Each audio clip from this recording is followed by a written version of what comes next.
वहां से गंगा जी 12 किलोमीटर दूर थी। कभी गंगा जी नहाने नहीं गया, दान देना पड़ेगा।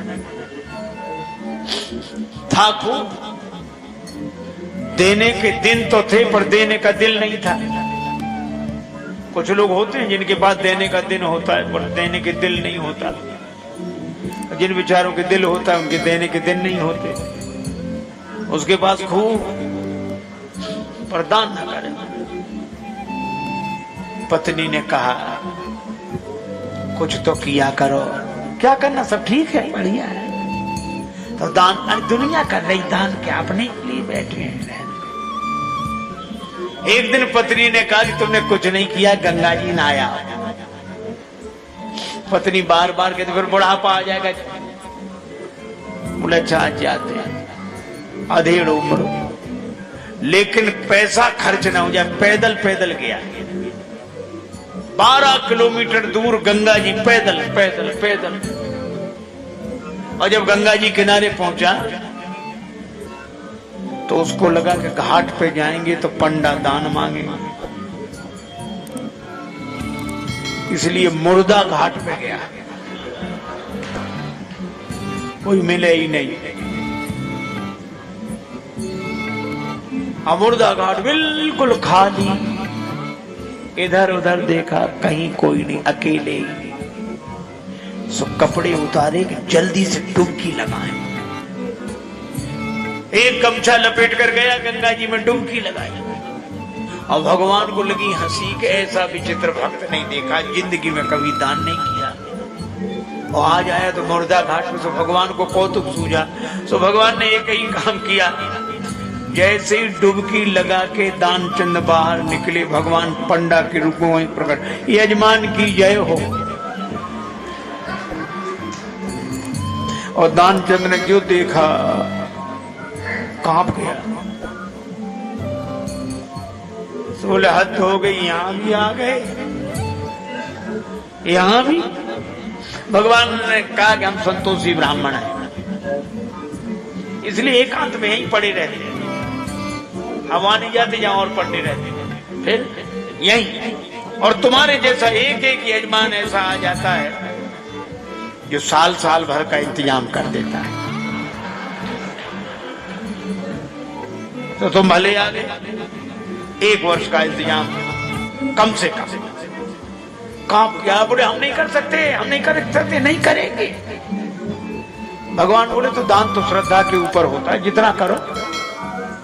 6 महीना नहीं, नहीं महीने भर नहीं, हम 1 दिन का भी नहीं कर सकते।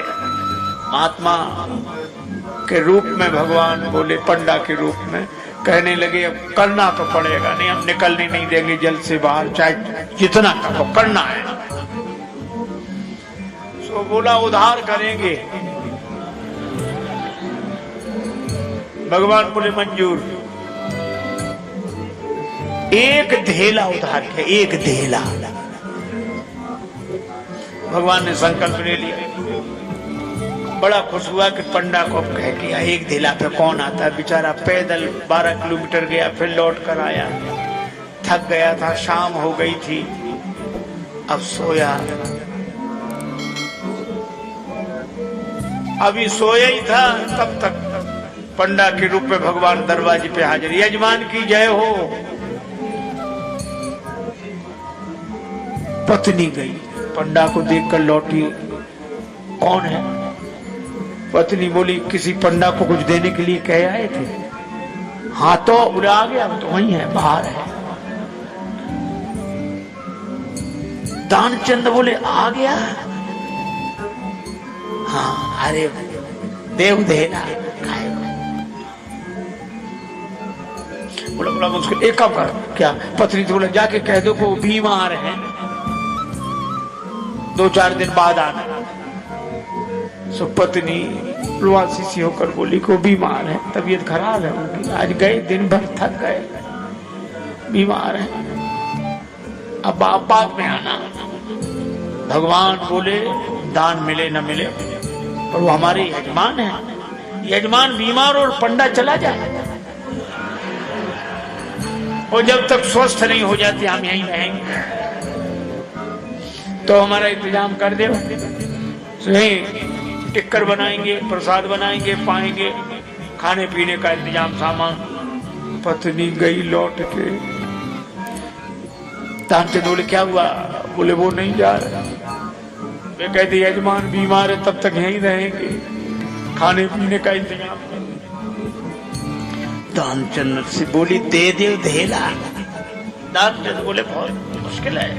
अच्छा एक काम करो, क्या उसको पुराना अभ्यास था योग का, तो सांस रोक के रह गया। पत्नी से बोला कह दो मर गए। महाराज सांस रोके पड़ा। पत्नी गई तो पत्नी ने रो कर कहा चले गए, मर गए, अब तो जाओ। पंडा बोले अरे राम राम राम राम, यजमान चला गया, जब तक उसका अंतिम संस्कार न हो जाए हम कैसे जा सकते हैं।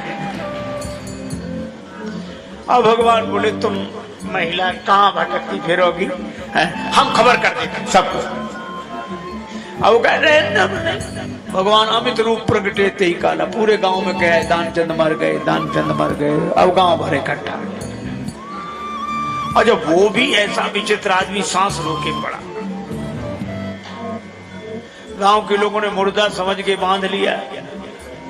अब उसकी पत्नी सही में रो गई और रो कर कहे ये मरे नहीं हैं, ये मरे नहीं हैं। और गांव वाले कहे बहन ये तो तुम्हारा मोह है, जाने वाला तो गया। और कहे नहीं मरे, आज तक कई साथ था, इसलिए धीरज रखो, धीरज। अब वो कहे काहे का धीरज, नहीं मरेंगे। अब गांव वालों ने बांध लिया, बेचारी रोती रह गई। और वो भी ऐसा विचित्र आदमी सांस न छोड़े, ठठरी पे रख लिया। गांव वाले चले और भगवान पीछे पीछे पंडा बने। पर भगवान ने कहा कि हद हो गई, हम कहीं नहीं हारे पर आज तो हम भी हार गए। ऐसा गजब का आदमी हमने नहीं देखा। ये बिना मरे मर गया है और चला जा रहा है। जब उसे ठठरी पे रख दिया, भगवान बोले अब अग्नि लगनी बाकी है, एक काम करो, क्या यजमान था इसके कान में हम मंत्र बोलेंगे, ठीक। सो भगवान कान के पास मुंह ले गए और कहा कि मैं भगवान विष्णु हूं, आया हूं बैकुंठ से तुम्हें तो नाता जोड़, मैं बैकुंठ से तुमसे नाता जोड़ कर आया हूं। रामचंद्र ने जो सुना कि भगवान है तो तुरंत आंख खोल दी धीरे धीरे, और जैसे ही आंख खोली तो देखा वही पंडा। आंख खोल दी, जो पंडा देखा फिर आंख बंद कर ली। भगवान बोले हम हार गए तुमसे, हम तुमसे कुछ नहीं लेंगे, तुम ही हमसे कुछ मांग ले, मांग ले वरदान कछु। और दानचंद धीरे से बोले धेला दीजिए छोड़, और धेला छोड़ दे बस।